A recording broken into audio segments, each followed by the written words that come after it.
This is a phenomenal bike ride, and I can tell you he's so casual. This is his first time he's ever biked the full 112 miles here in Hawaii. He's never been up to the turn in Harvey. He's certainly been up there today. Doesn't he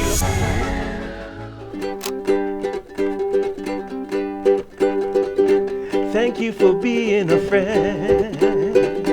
Travel down the road and back again. Your heart is true. You're a pal and a confidant. Let's have breakfast with Bob. Poncho Man! Welcome again to Breakfast with Bob, Day 4, St. George edition. My name is Bob Babbitt, brought to you by Master Spa, Zions Bank, Quintana Roo, Forum Smart Swim Goggles, Clash Endurance, Premium Plus Sports, and of course our Challenged Athletes Foundation. Our next guest, Adam Feigh. How you doing? I'm doing pretty well. It's so nice to meet you. And give me a little background. Where'd you grow up? I grew up in South Carolina. Let's bring this guy a little closer. Yep, there we go. I grew up in South Carolina. I traveled around after college. I worked as a nurse. I did some travel nursing, so I got around to different places, and I sort of ended up in Grand Junction, Colorado, which is about five or 6 hours east of here. So a little hometown race. Yeah, pretty much. I mean, I had a short drive Tuesday morning, and yeah, it's very, very similar terrain, slightly lower altitude. Like the mountains are, yeah, I'm very used to this sort of environment. Very cool. And what got you into the sport? Did you have other sports growing up? Not much. I mean, I was a pretty lackluster swimmer in middle school, and sort of stopped doing that because I was the chubby, slow kid. And sort of wish I had stuck with it. It might have made this a little easier. Yeah. A little bit of track in high school, but nothing spectacular. And then in college, I caught the tri-bug. Okay, and where were you at college? University of South Carolina, so go Cox. There you go. Yeah. And did you had like a club team there? Yeah, it was just getting started when I was a freshman. So okay. We sort of grew it a little bit. I mean, it's nothing massive. And then at the end of my time there, they started the whole NCAA movement, which that college isn't a part of. But now in Grand Junction, I help work with the Colorado Mesa University. Okay. And they have a really good NCAA program. So it's been really cool to see like the progression from club sport to collegiate sport. Right. And now, I mean, I think they reached the 40 school mark. They do for women in NCAA. So it's been really cool to see. But yeah, it was club level for me. Okay. And sort of slow progression throughout college, and just started to love it. When did you get to the point where you thought you want to go pro in this? Well, I got those ideas earlier than I probably should have. In college, I saw like the pros and looked up to them. I certainly wasn't there. I did some of the like draft legal elite development races. Right. And with my background in swimming being quite poor, that was never a reality. That wasn't going to be a fact, yeah. Yeah, but after I graduated, I just kept chugging along, and every year I sort of got a little bit better until I was comparing times to pros and not really age groupers as much. And then eventually I qualified, started racing, sort of lackluster at the beginning, and it got better. It kept getting better. Like every year it's been a steady progression. Yeah, I mean, I love it. And here I am now. So you're on the world stage. I just hope it keeps going like this each year. Well, and having the patience, that's the hard part. Because, if at 16 you had a 25th and a 26th and a couple 70.3 races. And then in 17, 22nd, 13, 17, 18, 10, 15, 15. But then the following year, 18, you're 8th at Victoria and 9th at Ironman Canada and 6th at Chattanooga and 9th at Ironman Arizona. And those are deep fields. Yeah. So you're making some major progression. Yeah, it's been a progression, a slow progression. But until really the last year or two, I was working full time for all those results as a nurse. As you're working full time as a nurse and trying to balance this while you're competing against guys who are doing this 24/7, recovering and doing everything that you need to do to be a pro, weight training, upbringing, and all that stuff. So, yeah, I mean, it's interesting, and some of that I worked as a travel nurse for a while. Yes, and some of that was during that time frame as well, and the balance is really interesting. I've got a deep appreciation for the people that still do that, right, and don't have pro aspirations, and they just do it for the love of the sport, and that's, I feel like, more with what I identify with. Now, are you working still, or are you full-time? I do work part-time. Okay. So I work about 20 hours a week in season. Out of season, like over the winter, I'll pick up extra hours. Okay. But I work actually for Intermountain Healthcare.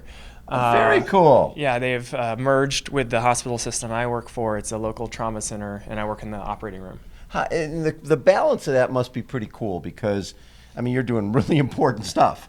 Yeah. And now, how did during COVID, were you way more busy than ever before? COVID was a really interesting time for me. So let's get this a little closer. Yeah, I'm sorry. That's all right.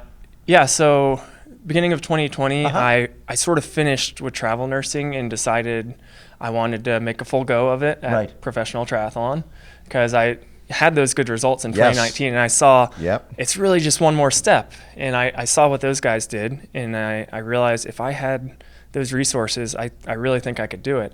And then I trained for a few months and then all the races were canceled and I hadn't been working as much and our bank account started going down and then I got into a bike crash and broke my clavicle. Oh my God. So that sort of reset things a little bit. But we stayed in Grand Junction, which is where that last travel assignment was. That we loved it there. Right. And so I joined on permanent as a part-time status. So it is a much better balance for sure.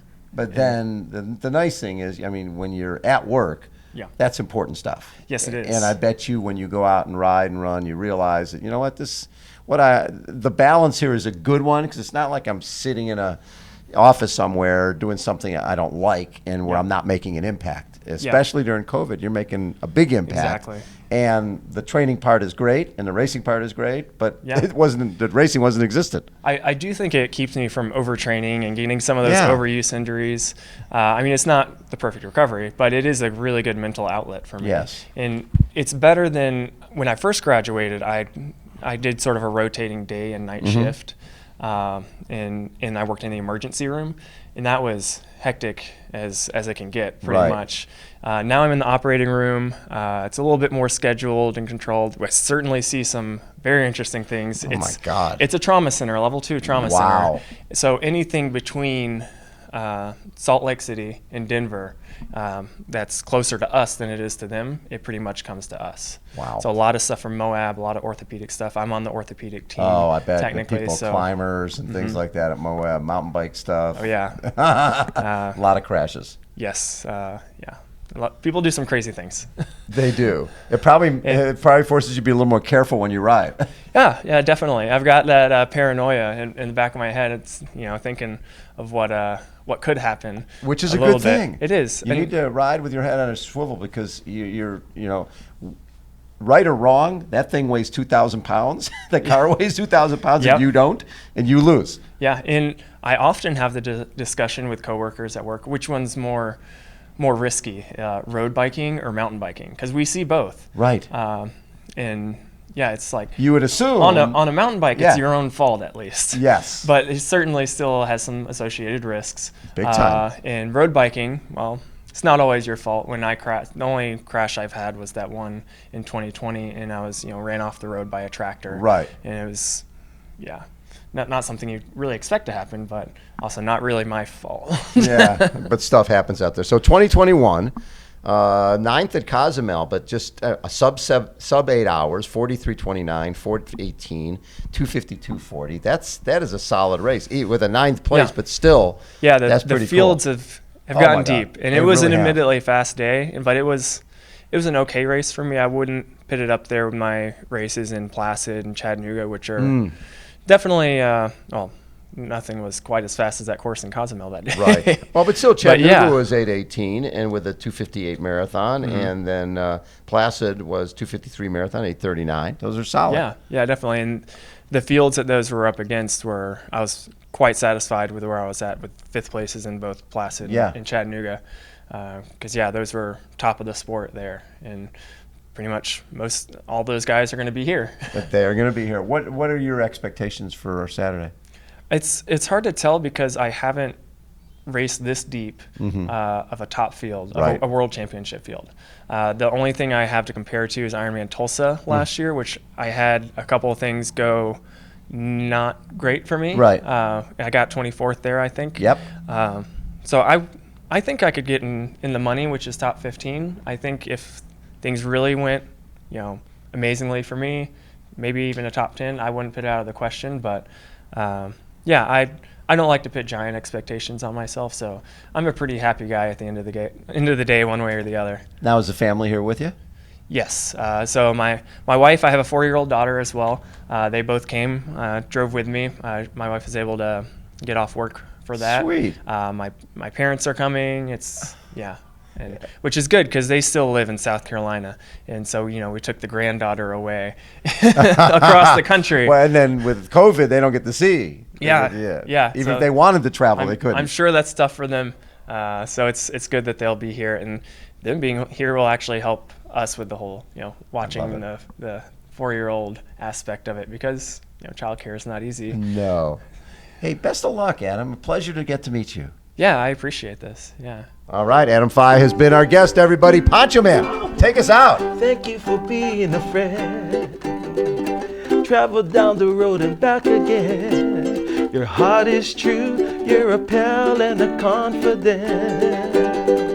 And let's have breakfast with Bob. Cheer. Poncho Man, thanks so much. Hey, thanks for tuning in, everybody. Hold on. We will be right